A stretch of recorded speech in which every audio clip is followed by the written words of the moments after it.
I went from having a fat ass house, I had to downsize to an apartment because I had to make that YouTube money stretch. This is when I was like shitting on 9 to 5s. I told myself I would never get a 9 to 5 because I was making so much bread on YouTube. I'm like, hell nah, 9 to 5 not for me. Like, I'm not working no job. Hell nah, I just graduated high school. I'm not going to college. I don't need college. I'm making 15, 20K a month. Let's really get into it. Cause y'all know the internet is talking. The internet is talking. So yes, I went broke for maybe a year and a half. Because that happened to me. So here I am. I ain't went to college. I wasn't working a job. I'm depending on 2K a month off YouTube because that was the only bread I had after they snatched my money away. So do y'all see how that can like really fuck up somebody's life? Like, they took the money away. So literally my revenue on YouTube went from 15K to 2K, bruh. Yes. Cause I was using the intro. So, right? So around this time, YouTube demonetized my videos. That's when my life came at a stop. Like, I was dependent on YouTube money. That was like my main go-to.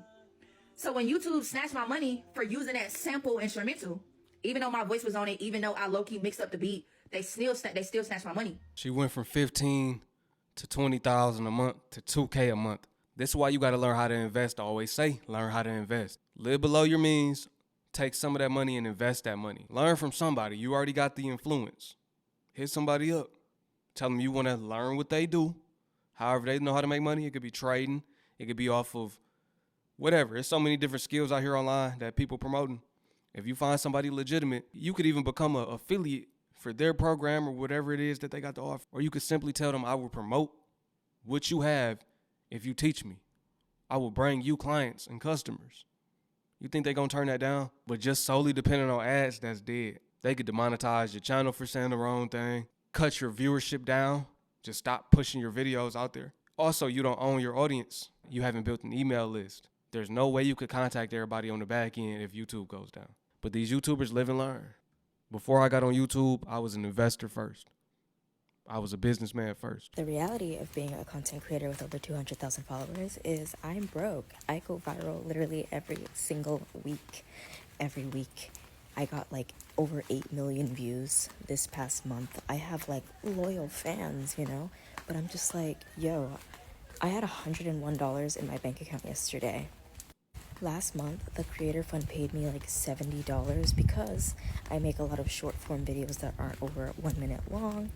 And I'm gonna keep saying this, like, people are not paying Black creators. I have fucking verified companies and businesses commenting on my videos trying to be relatable and shit. And it's just like, you guys won't fucking pay me. Like, it gets to a point, I'm getting like really frustrated because this has been my career for a while. Like, I used to make a lot more money on social media. And I feel like as my platform grows bigger and bigger, people get this idea that like, you must be doing very, very well, like even better than before. And I'm just like, dude, what? Anyway, if you want to literally send me money, because I'm just like, this is so dumb. That's the thing too, when you're a Black creator, you don't make as much as those YT creators. You don't get that same push. You're not as marketable. You're not as advertiser friendly. I was just watching a video on this actually yesterday. Basically, I'm gonna summarize it. The way that we speak, our vernacular and our vocabulary automatically goes into a category. If you say these specific words, the algorithm will pick that up and your CPM will be less. Just off of that. They know how we speak, and some of the words we use will lower our pay compared to another creator who doesn't speak the way that we speak. It's crazy. Or YouTube just gonna push you out there to get a little something going for yourself, but they're not going to make you go viral all the time. They're not going to have you be one of the biggest creators unless you're doing something flamboyant. You promoting an agenda, not to uplift our people, but to bring us down. Y'all get where I'm going with it. It's a small few who break through, but they doing questionable things, right? They sold out.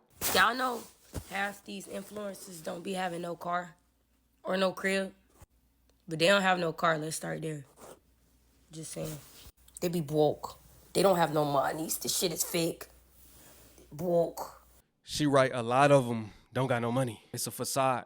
But some of them ran up a check. This person we about to talk about right now, she ran up $300K a month. Now she's struggling. Let's talk about it. So many of you guys have been asking me to talk about the Tara Lynn situation. The influencer who was once making over $350,000 a month is now struggling to pay her mortgage. I'm not about to sit here and rip her a new one because she is a human with feelings and she's in a position that she's not comfortable in and she's not happy to be in. But let's just say some questionable choices were made. What I saw is that she's a TikToker and a YouTuber, but she made most of her money on F.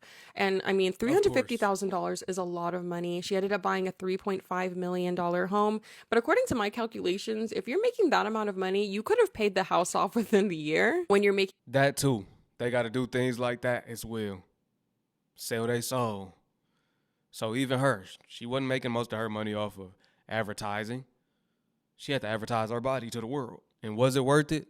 Still struggling. all this money. Like I said in my last video, you don't think it's ever going to end. You think you're going to always be this relevant and keep making that amount of money. And I did see some comments of people saying like, let's show grace to these influencers. Like they didn't know that they would fall off one day because content creation is such a new thing. Actually, there's been YouTubers since like 2009 and we've seen them fall off in 2014, 2015. Monetization has been a thing. We've seen people have the Lamborghinis, the mansions, and then the next second, it's all gone. I feel Spoken Reasons. He was one of the first viral sensations off of YouTube. He don't got no money. And he's not being promoted. He got 1 million plus subscribers, but he probably breaking 2 to 10K views per video. More so on the low end of 2 to 3K. like we've had plenty of examples to learn from at this point, but financial literacy is not even a fucking part of the American education system. So we're not taught this stuff. And if you don't have a parent that does, you going into the big girl world a little lost. People get bored. They're not going to keep watching forever unless you keep evolving your content. And especially with F, most of the time when people see everything they wanted to see, they're going to unsubscribe and move on to the next person. So all that money you make, you need to invest it, or you need to use that money to make more money, or it's going to just all dry up one day. It hurt my soul even more when I heard that the $25K payment, $17,000 is going towards interest. So she's not actually even paying the house off. It's just going into the air. Those are her words. So why don't we go ahead and sell that $3.5 million house, take the cash and go and buy something for $300,000 or $400,000 in Arizona or Texas or Nevada, not too far from California, that you could fly in and out if you need to. And we won't have this problem anymore. And this is where that ego problem comes in. Once you get to a certain level, a lot of people think, oh, I can't have that middle class house.